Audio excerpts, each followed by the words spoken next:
Sinta Deus chegando na tua vida nessa manhã, irmão. Meu Senhor e meu Deus. Diga, eu creio, mas aumenta a minha fé. Eu creio, mas aumenta a minha fé. Vamos proclamar de novo isso. Meu Senhor e meu Deus. Porque o Senhor está passando nesse lugar como você nunca viu. É uma graça Meu grande. Senhor e meu Deus. É o próprio Jesus de Nazaré que caminha no nosso meio nessa manhã, irmão. Creia nisso. Meu Senhor e meu Deus. Eu creio. Eu creio, mas aumenta a minha fé. Agora pede uma fé viva. Dá-me uma fé viva. Dá-me uma fé nova.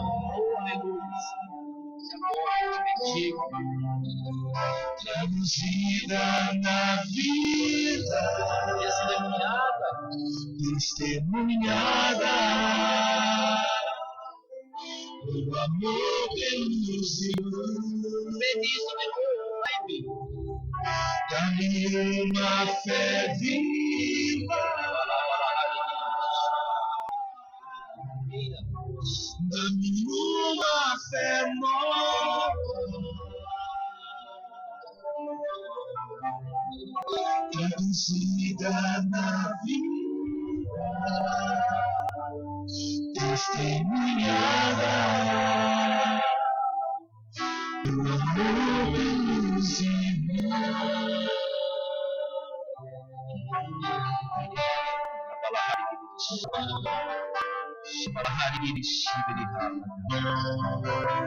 Vai se abandonando a Deus. Vai encontrando o Senhor.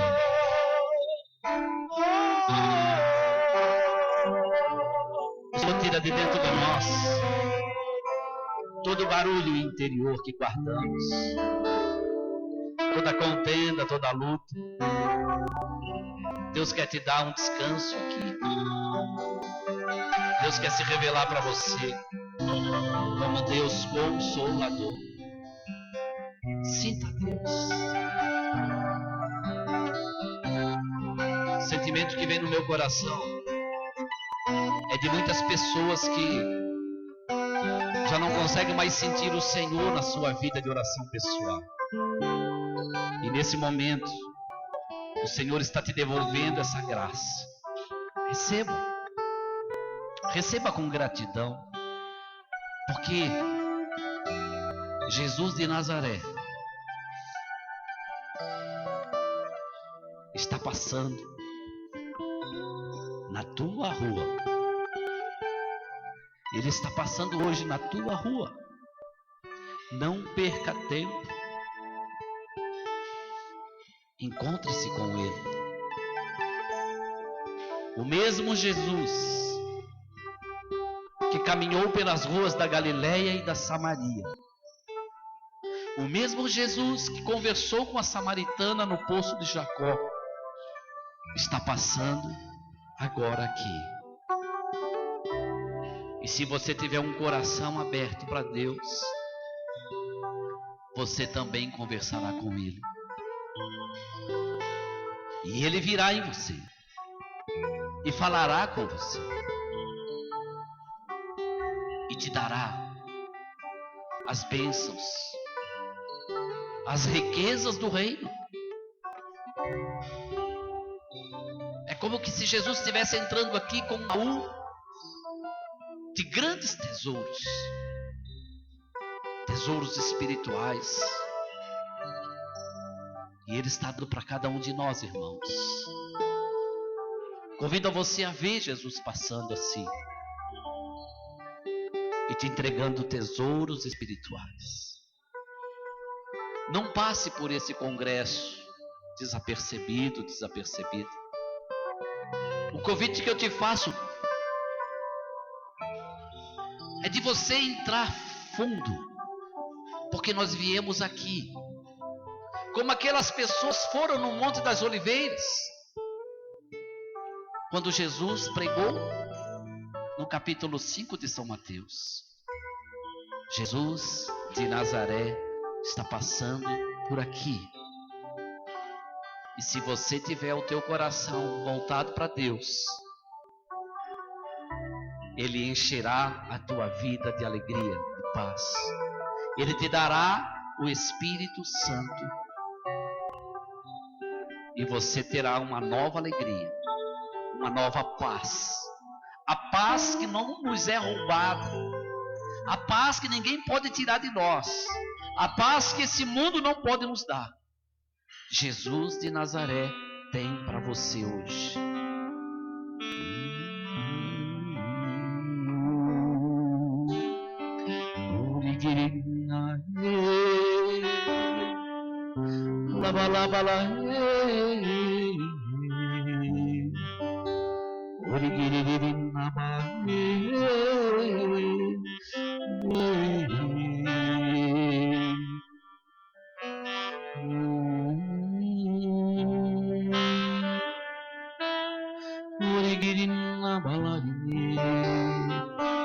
Obrigado, Jesus. Obrigado por essa cura interior que está se realizando. Obrigado por essa paz que Tu nos dás. Obrigado, Senhor, por essa alegria interior que muitos de nós estamos sentindo já nesse momento. Jesus está curando e libertando. Vem nos dando, Senhor, uma fé redobrada. Uma fé que nos mantém de pé. Uma fé que não nos deixa temer. Uma fé que nos faz ver a Tua presença de pé na nossa barca. Mesmo na tempestade. Quando Jesus está na tua barca, o vento é canção para você. A tempestade é suave. Porque onde Jesus está, não tem tempestade. O vento para nós é canção. Jesus é o Senhor. E quando Ele se levanta em nossa vida, a vitória nos é certa. Podemos estar passando por naufrágios. Podemos até mesmo estar na última instância da nossa capacidade.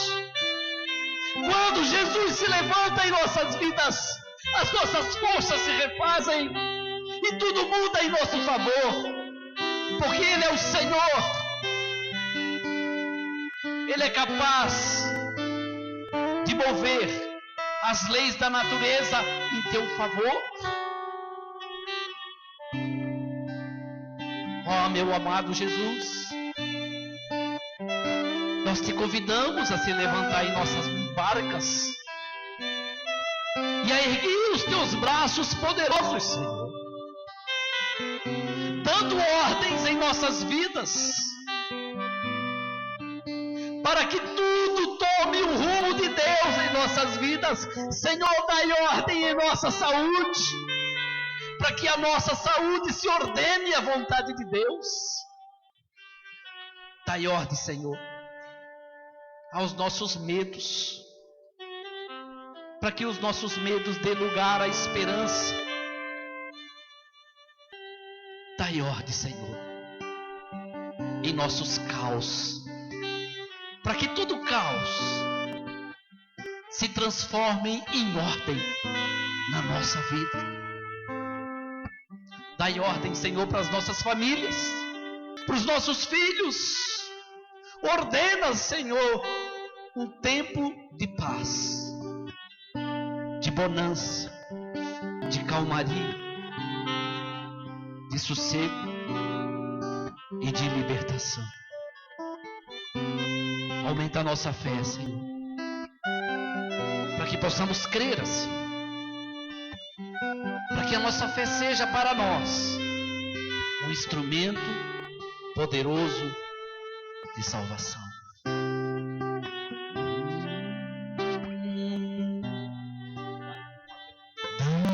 Uma fé viva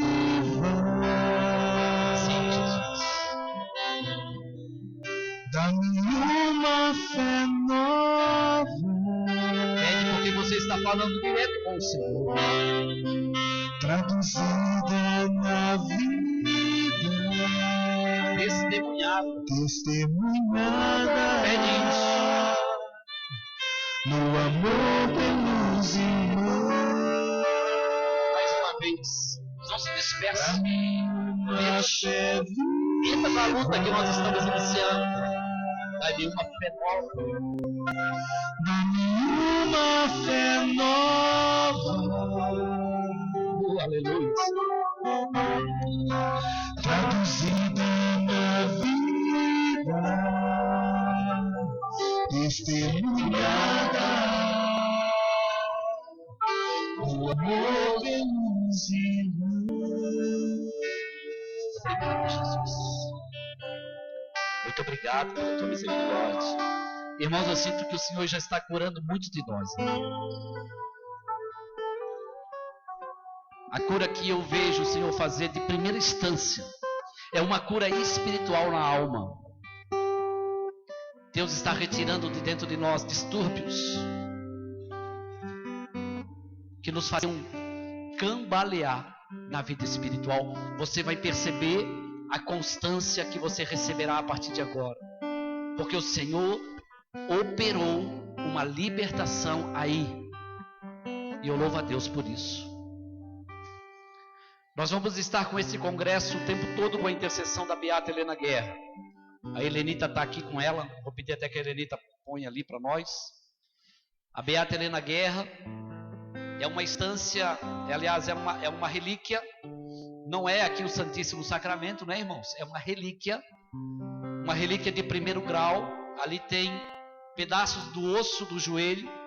A Beata Helena Guerra que deu início, podemos dizer assim, à renovação carismática já lá no século XIX.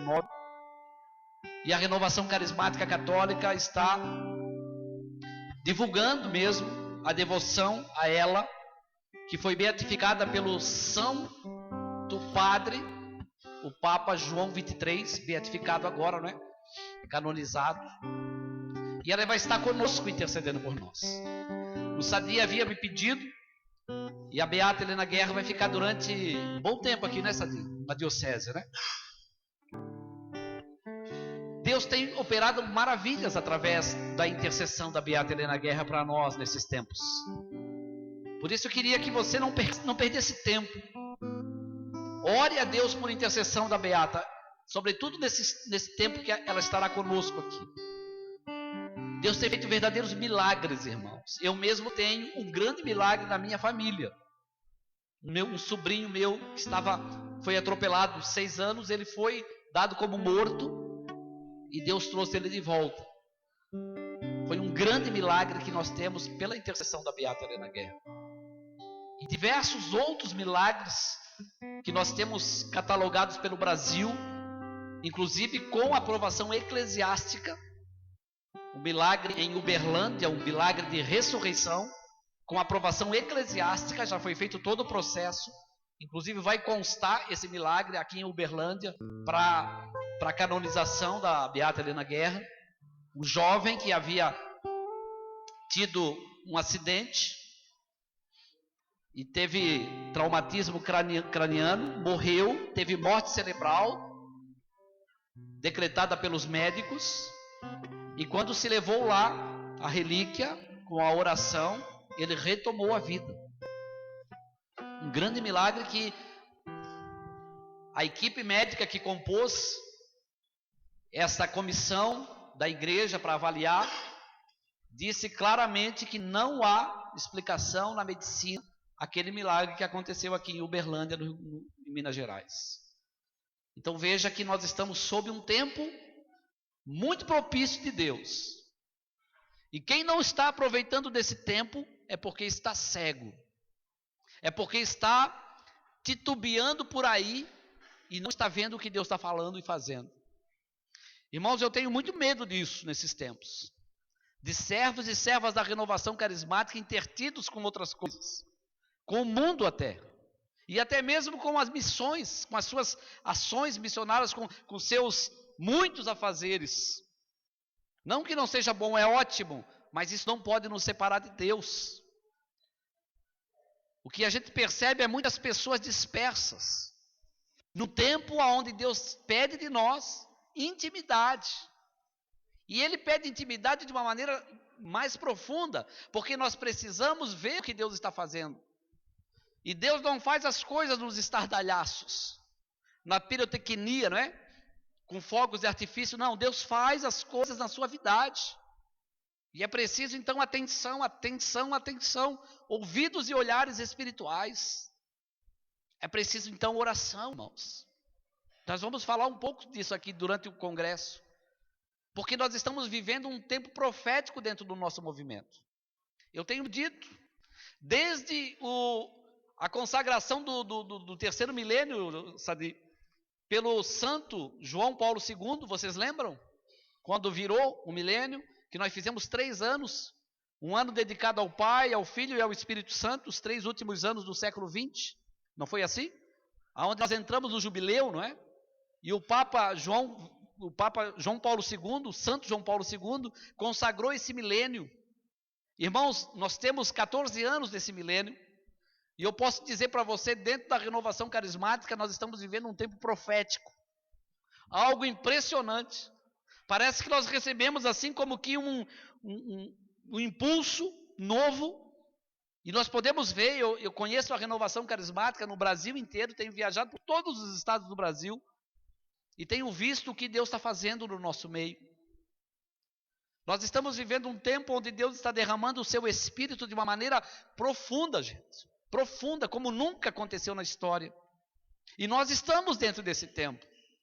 Talvez para muitos é difícil protagonizar aquilo que Deus está fazendo. Os contemporâneos da graça de Deus têm dificuldade de ver. É só ler a Bíblia, você vai ver. Aqueles que viveram com Jesus tinham dificuldade de identificá-lo, porque estava junto ao mesmo tempo, era um homem e o outro homem.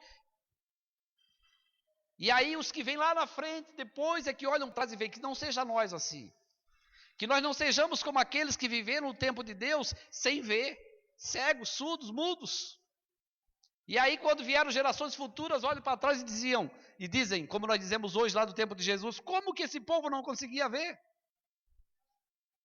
Mas a gente diz isso porque nós estamos olhando o passado. Depois de muita evangelização, a gente tem argumento para dizer realmente era Deus. Talvez se nós estivéssemos vivendo aquele tempo, nós estivéssemos cegos lá também, não é? Gente, eu digo para vocês, hoje está se fazendo uma grande obra de Deus no nosso meio. E é um perigo muito grande que nós cometamos os erros daqueles que se passaram, porque não conseguiam ver o que Deus estava fazendo. Sabe por quê? Porque nós temos uma tendência muito grande de nos ocupar muito com o tempo, com o mundo, com as coisas do nosso dia a dia. E aí a gente corre o risco de não ver o que Deus está fazendo. E eu espero que você não seja um desses. Como aquele povo que via as maravilhas do Senhor e não tinha capacidade de ver. Porque não tinha intimidade com Deus. Mas eu rogo ao Senhor que você seja como aquela mulher, aquela hemorroísa, que dentro daquela multidão, mesmo com toda a grande pompa que receberam Jesus, não é? Quando Jesus passou do mar da Galileia, ali, e saudavam e tudo, mas muitos ali estavam ali só pela festa. Aquela mulher não. Aquela mulher, ela sentiu Deus passando ali. Ela teve um olhar diferente. Jesus estava indo para a casa de Jairo. Ia curar a filha de Jairo logo em seguida, lá na frente. E aquela mulher chega e toca atrás, na batina de Jesus, né, na orla do manto dele. E ela é curada, gente. Parece que isso não tem a ver conosco, né? Parece que isso é só uma coisa que está contada na Bíblia, que é uma pessoa especificamente. Não. Todos nós somos chamados a viver isso. Ou nós buscamos o Senhor assim, ou nós corremos o risco de não vê-lo passar na nossa vida. Nós corremos o risco de achar a vida chata. Nós corremos o risco de nos acostumar com Deus. Nós não podemos nos acostumar com Deus. Porque Deus nos supera a todo tempo, gente. Deus nos surpreende a todo momento. Quem tem Deus como Moisés tinha, não se acostuma. É preciso que nós tenhamos cuidado. E aqui eu quero chamar a atenção de vocês, irmãos, porque a renovação carismática do Brasil está chamando a nossa atenção para a vida de oração, para a intimidade com Deus. Nós precisamos ver Deus. Às vezes a gente não vê. Às vezes a gente participa de uma missa. Às vezes a gente vê a Eucaristia. Nem toca no coração mais. A gente nem mais se emociona.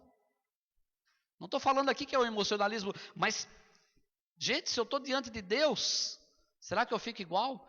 Eu queria que você imaginasse Jesus entrando aqui por esse teto, abrisse aqui, e Jesus entrasse aqui com os anjos tocando trombetas.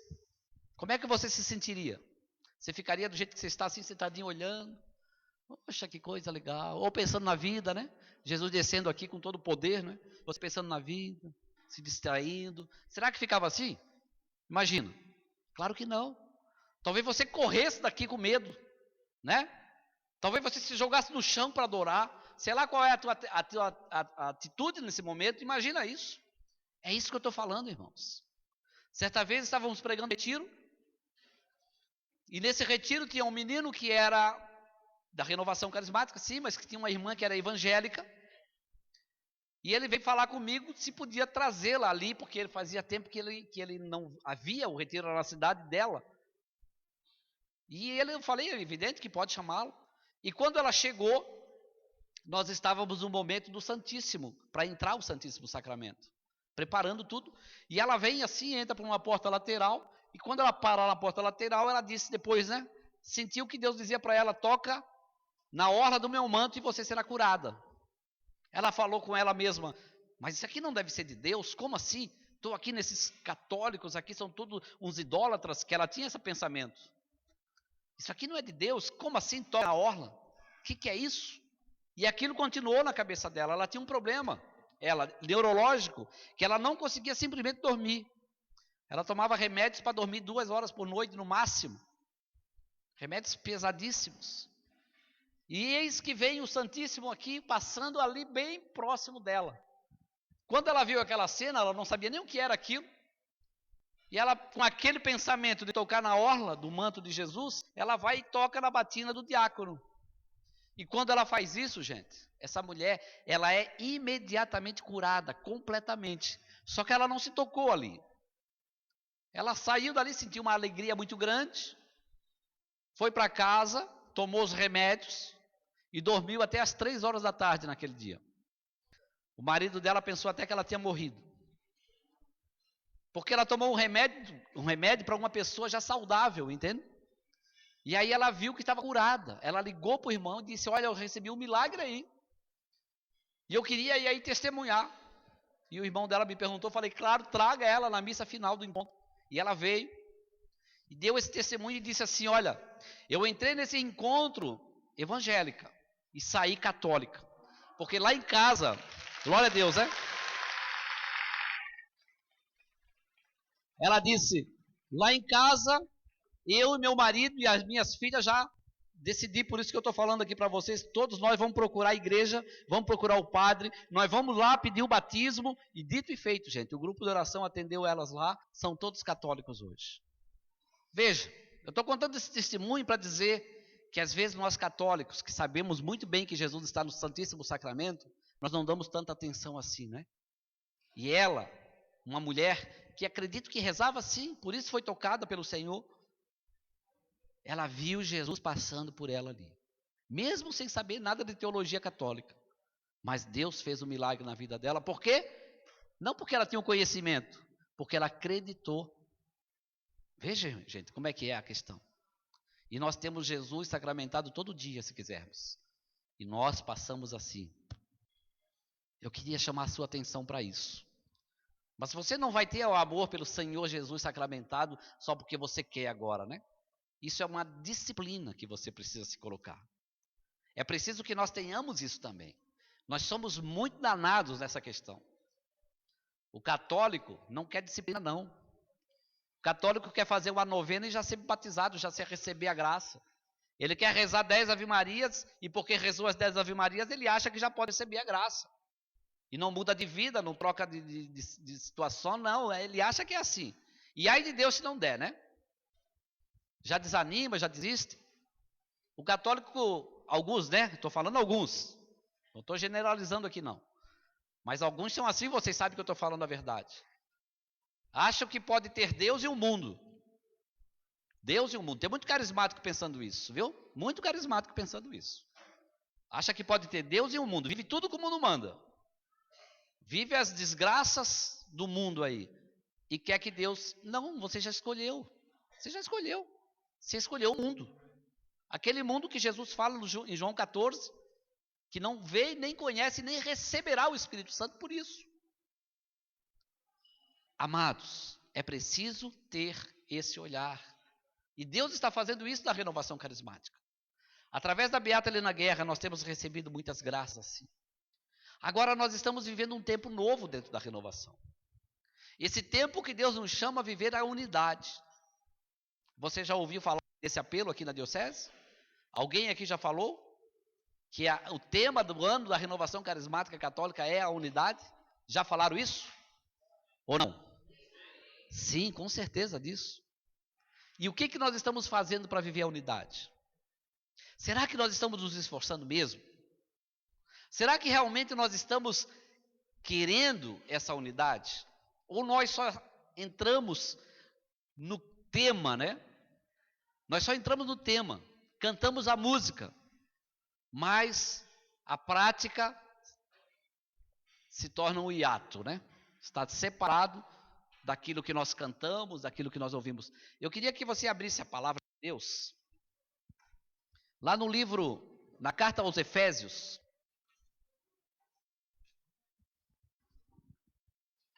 no capítulo 4.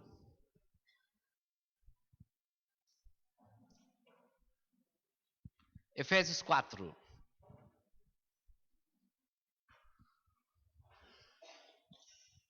Quem tem a Bíblia da Ave Maria? É o capítulo 4 de Efésios. Quem tem a Bíblia também que não é da Ave Maria, é o capítulo 4 também. Vocês pensaram que ia dizer a página, né? Capítulo 4, versículo 1. Qual que é o título? Unidade da igreja. Olha o que São Paulo fala aos Efésios aqui, irmãos. E hoje para nós também. Aqui o Evandro, está chegando aí, Evandro, Deus te abençoe, irmão. Seja bem-vindo no meio de nós aí, viu? Olha o que São Paulo fala para nós. E como é palavra de Deus, podemos dizer como Deus fala para nós hoje.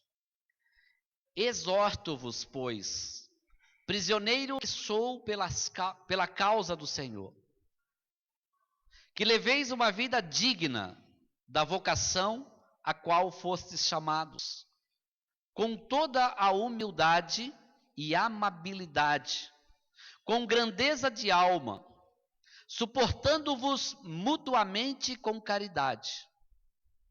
Sede solícitos em conservar a unidade do Espírito no vínculo da paz. Sede um só corpo e um só Espírito, assim como fostes chamados pela vossa vocação, há uma só esperança, há um só Senhor, uma só fé, um só batismo, há um só Deus e Pai de todos, que atua acima de todos, por todos e em todos. Palavra do Senhor. Esse apelo de São Paulo aqui, irmãos, é para nós. Ele começa pedindo aqui a unidade. Não. Ele começa pedindo aqui que nós tenhamos primeiramente uma vida digna da vocação que recebemos, sem a qual, gente, nós não podemos de maneira alguma cumprir a nossa missão. Então podemos dizer que formar unidade já começa aqui. Às vezes a gente pensa que unidade é a gente pensar igual o outro, é a gente estar reunido. Não, não é isso não. São Paulo vai nos dar aqui algumas dicas dentro desse texto. Então o primeiro passo para a unidade é eu buscar ter uma vida digna da vocação que eu recebi, que eu fui chamado. Olha, irmãos, é muito sério essa questão. Você que está num grupo de oração, que é servo, que é serva, que coordena, ou está no ministério, ou coordena o ministério, saiba que tem muitas situações, muitas atitudes, que você e eu não podemos mais ter. Entende? Você não tem mais o direito de ter certas atitudes que talvez você tinha antes de conhecer o Senhor. Nós não podemos olhar para o mundo e achar que nós podemos fazer tudo o que o mundo está fazendo hoje. Mesmo que o mundo coloque em nós um apelo muito forte, nós precisamos dizer não. Ser digno dessa vocação que Deus nos chama é nós lutarmos contra o pecado em nossas vidas, irmãos. A unidade já começa aqui. Se nós não vivermos essa dignidade, se nós não buscarmos essa forma de vida, nós não conseguiríamos trabalhar a unidade entre nós. Tenha certeza disso. E ele vai dizer mais. Aqui, ele pede que a gente viva essa vida digna da vocação, como? Com humildade, com amabilidade, com grandeza de alma. Fazendo como? Suportando-vos mutuamente. São Paulo usa esse termo, né? Suportar o irmão. Talvez a pessoa do teu grupo de oração que você viva lá, não seja aquela pessoa ideal que você gostaria que fosse. Aquele padre Fábio de Melo que você gostaria que fosse o teu padre, por exemplo, né? Aquele padre Jonas, talvez não é. Talvez o teu irmão não é aquele pregador que você gosta, talvez não seja. Talvez a pessoa que pregou no teu grupo de oração não tenha a habilidade que você gostaria que tivesse. São Paulo está dizendo aqui, é preciso exercer a caridade, o amor, a delicadeza, a humildade, a amabilidade, a grandeza de alma, para suportar as fraquezas do irmão. Isso, gente, é unidade. Às vezes a gente quer buscar unidade por outros caminhos, que se não fizermos por este, nós não conseguiremos os outros caminhos de formar realmente a unidade, não é? Muitas vezes nós estamos juntos, mas nós não estamos unidos. Por quê? Porque nos falta viver essas virtudes. Porque nos falta nos suportar uns aos outros. Porque muitas vezes basta uma palavra do irmão para eu ficar de bico, não é? Para eu virar de lado. Quantas pessoas que eu conheço que deixaram a igreja até, que deixaram o grupo de oração, porque se desentendeu com o coordenador, por exemplo. Aqui, gente, Deus está dizendo para nós, esta unidade que nós buscamos dentro da renovação carismática, passa por essas situações, gente. E isso não é só lá no Conselho Nacional. Isso não é só para o teu coordenador. Amados de Deus, eu gostaria que você entendesse muito bem isso. Você que exerce a mais simples tarefa no teu grupo, que talvez você até se menospreza você mesmo. Irmão, se você não estiver buscando esse vínculo de unidade, o teu grupo jamais conseguirá viver essa virtude, que é necessária para Deus agir.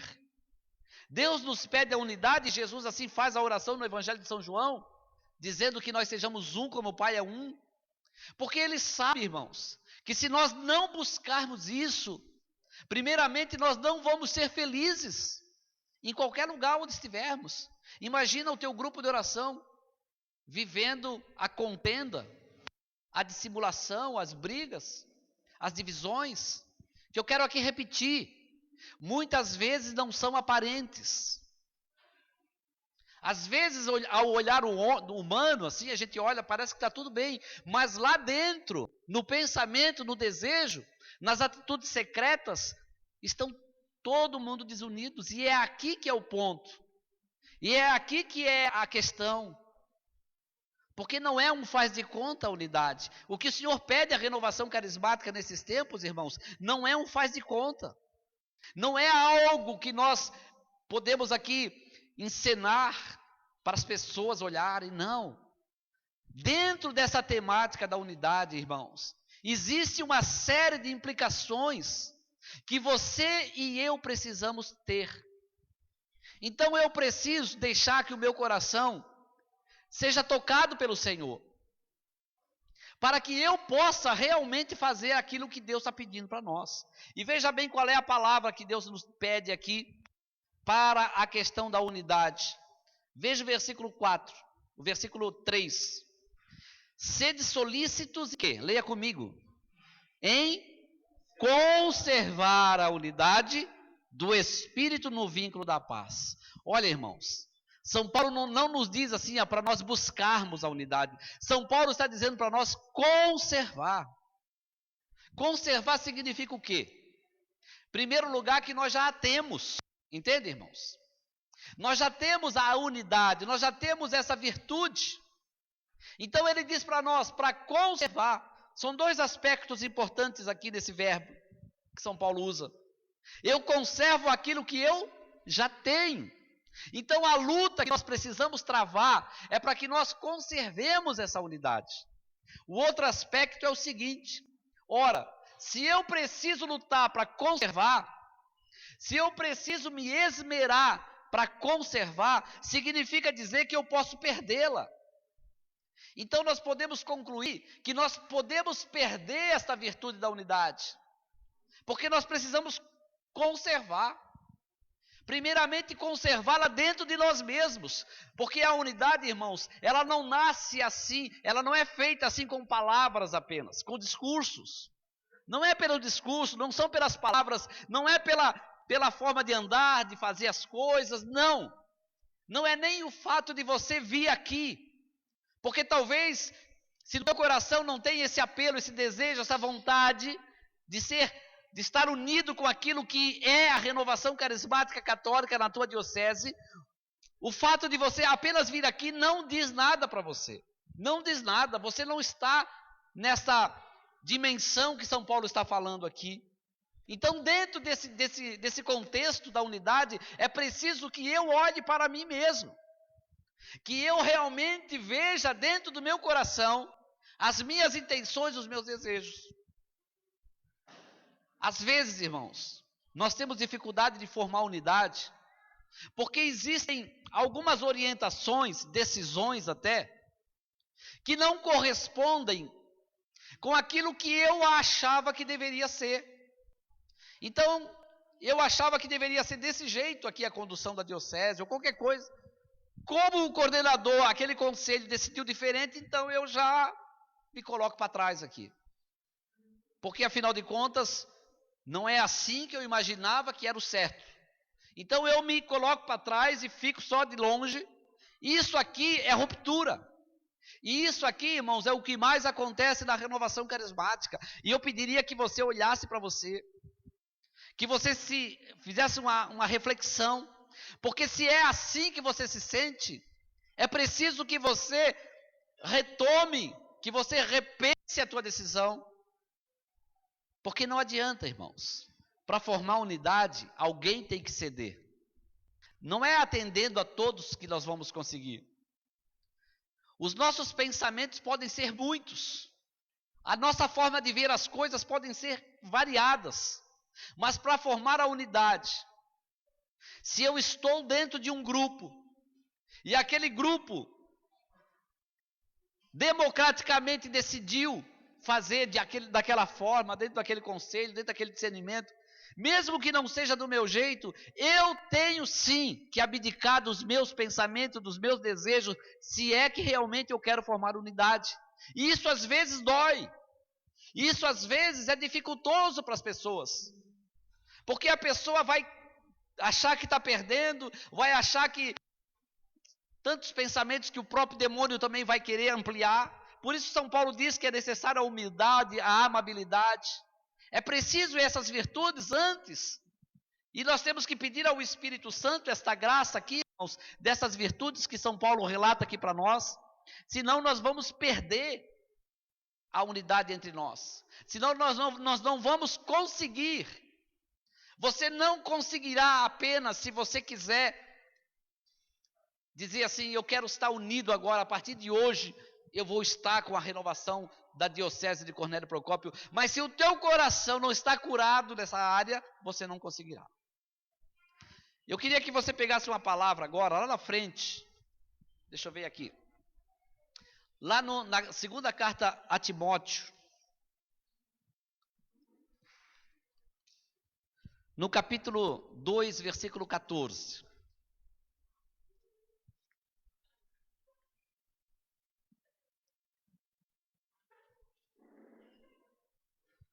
Aqui São Paulo, ele orienta Timóteo nessa linha, e que nós estávamos vendo ali em Efésios 4. Dessa direção, se nós optarmos em seguir, irmãos, nós faremos essa unidade. E essa unidade necessária para que Jesus reine. Que não seja eu ou você aquele que dificulta o plano de Deus dentro de uma diocese, não é? Que não sejamos dentro de um grupo de oração. Porque senão, irmãos, nós podemos estar trabalhando contra Deus, né? Timóteo 2, versículo 14. Segunda carta de Timóteo 2, 14. Qual que é o título? Vãs controvérsias de palavras. Olha, eu vou dizer uma coisa para vocês.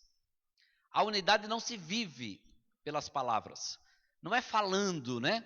Dizendo, fazendo discursos. Mas eu vou dizer uma coisa para vocês. A divisão, ela se faz com palavras. Você não constrói unidade com palavras. Mas a divisão, você constrói com palavras. É impressionante, né? Parece que fazer o bem é mais difícil que o mal, né? E é verdade. É verdade, porque nesse mundo tudo conspira para o mal. Quem quer fazer o bem tem que lutar. Santa Catarina de Sena, no Diário de Santa Catarina de Sena, diz bem isso. Se você quer lutar contra o pecado, prepare-se para nadar em um rio que corre e você deve nadar contra a corrente. E chegar até a nascente desse rio. Então é essa a figura, né? Que nós devemos olhar quando nós pensamos aqui na luta contra o pecado. Então, se a palavra não forma unidade, é difícil de formar unidade só com palavras, a divisão é fácil. Veja o que São Paulo vai dizer. Lembra-lhes estas coisas. E eu estou lembrando para nós aqui, né? São Paulo disse para Timóteo lembrar lá para a comunidade. Ele está dizendo para nós hoje assim. Lembra-lhes estas coisas e conjura-os, olha só, por Deus, a evitarem discussões de palavras que só servem para a perdição dos ouvintes. Veja como é que São Paulo começa. Sabe aquelas palavras que a gente começa a falar? Aquelas coisas que o diabo começa a plantar no coração das pessoas? Sobretudo quando a gente procura falar mal do irmão. Aquela palavrinha ali. Gente, se nós tivéssemos um olhar espiritual para saber o que sai da nossa boca quando nós estamos falando mal de uma pessoa, nós não suportaríamos e pararíamos de falar imediatamente. Essas palavras destroem de tal maneira, mesmo o irmão não estando ali, e começa a destruir já aquele que está pronunciando, e começa a destruir já aquele que está ouvindo. O Papa falava nos tempos atrás aqui do maldito dom da fofoca, né? O fofoqueiro e a fofoqueira. Você conhece alguém assim? Você é assim? Porque fofoqueiro não é só o que fala mal do irmão. Fofoqueiro é aquele que ouve também. Talvez seja até mais fofoqueiro do que o que fofoca, né? Então São Paulo está dizendo aqui, lembra-os disso. De evitar discussões de palavras que só servem para a perdição dos ouvintes. Empenha-te em te apresentares diante de Deus como? Olha o que ele pediu lá em Efésios 4. Como um homem digno de aprovação. Um operário que não tem de que se envergonhar. Íntegro, distribuidor da palavra da verdade. Aqui é outro ponto importante. Para que nós façamos a unidade acontecer dentro de nós, gente. Não tem jeito. A mentira, ela é uma divisão tremenda. Porque o pai da mentira quem é? É o diabo, é o demônio. É o diabolos, o que divide. E não tem mentira, mentirinha ou mentirão. Tudo é mentira. Nem do dia 1º de abril você pode mentir. Porque sabe quem foi que inventou o dia 1º de abril? Foi o capeta. Foi mesmo. Porque é ali que muito carismático aproveita para mentir tudo que não mentiu durante o ano, né? Não entre nessa. Nem no dia 1º de abril você está livre para mentir. Não entra nessa, não brinca com isso. Então, gente, essa questão da verdade é muito séria. Sem a verdade entre nós não tem jeito. E aqui nós precisamos olhar para o Senhor e bater no peito e dizer que nós temos mentido. Temos ou não temos? Quem daqui que nunca mentiu, que se coloque aqui que eu quero ver as asas? Não é? E nós precisamos fazer um pacto com a verdade, irmãos. Com a verdade. Começando a verdade conosco mesmos. Porque às vezes a gente mente para nós mesmos, né? A verdade com o irmão. Como é bom a gente falar a verdade. É libertador. Jesus mesmo diz, né, que a verdade liberta. É libertador, irmãos. Não caia nessa da mentira. Ah, chegou atrasado no grupo de oração, eu vou arrumar uma história porque, né? Chegou atrasado e acontece que não. Você só vai se enrolar. Você só vai se enrolar. Não faça a coisa errada para você não ter que mentir. Mas se você fez a coisa errada, não faça uma outra. Não minta. Fale a verdade. Se você teve a coragem de fazer, por que não tem a coragem de assumir a culpa? Nós somos assim. E aí nós vamos juntando uma coisa com a outra, quando a gente vê, nós estamos totalmente enrolados. Aí você acha que não consegue mais rezar. Você acha que está no deserto.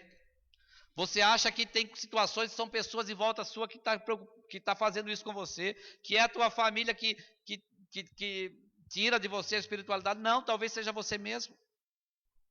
Aí você começa a discutir no grupo de oração, a brigar no grupo de oração, a achar que o teu grupo de oração não é bom. Não é por causa do teu grupo de oração, é por causa de você mesmo. Porque você se enredou com essas coisas, você não buscou a unidade, você não guardou a unidade, você não conservou a unidade. O que o Senhor pede para nós hoje, irmãos, não é iniciar a unidade, é conservar a unidade. É muito grave. Porque se precisamos conservar, como São Paulo fala, é porque Deus já nos deu e nós não podemos perdê-la. E aqui com essas palavras, Deus está dizendo para nós, cuidado, cuidado. Versículo 16, procura esquivar-te, olha aqui, das conversas frívolas dos mundanos, que só contribuem para a impiedade. Quem são esses aqui? Tem um nome para eles, os fofoqueiros, as fofoqueiras. Esquiva-te, saia de perto. Começou a falar, cai fora, isso aí não é bom para você. E se você ficar ali, o diabo vai começar a adocicar aquele papo, você vai entrar que nem patinho, que nem uma patinha ali, e quando vê, você já está ali fazendo todo tipo de pecado, né? Irmãos, conservar a unidade é você lutar contra essas situações. E todos nós podemos fazer isso.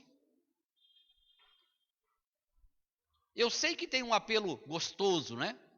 Quando alguém chega assim, ó, com a seguinte introdução, na manchete.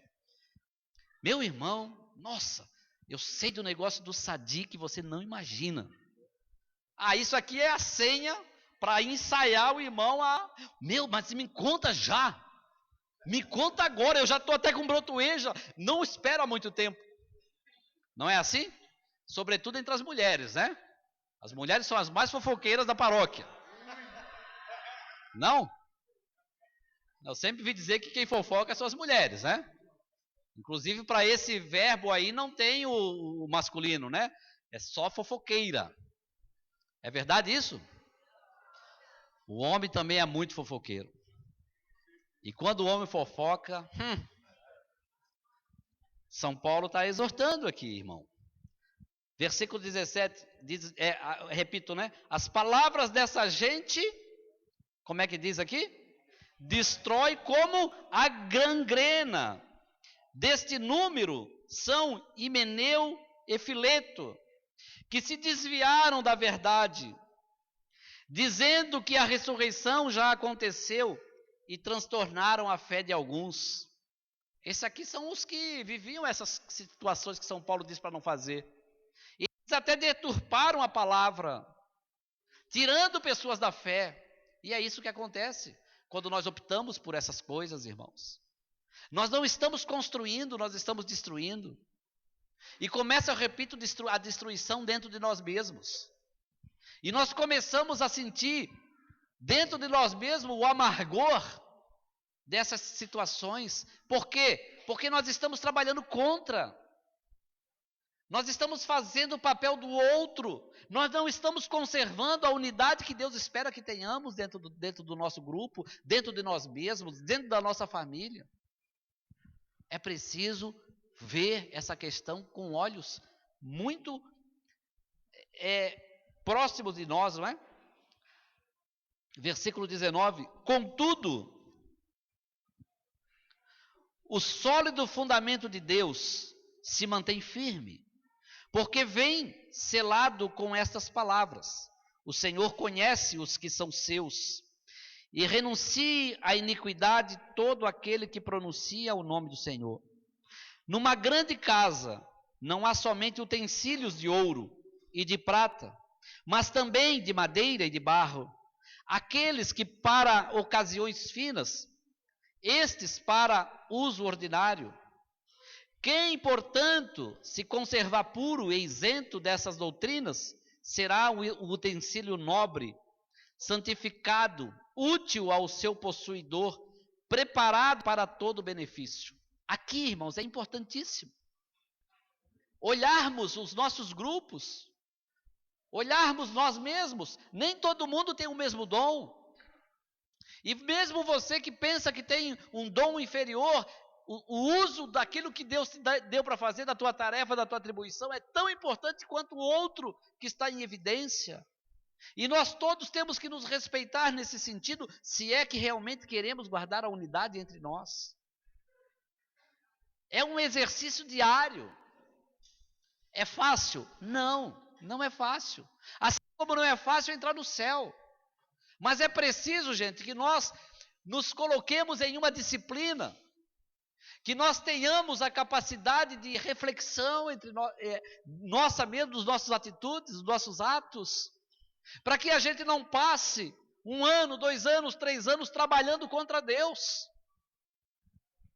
É necessário, irmãos, a humildade, é necessário o empenho.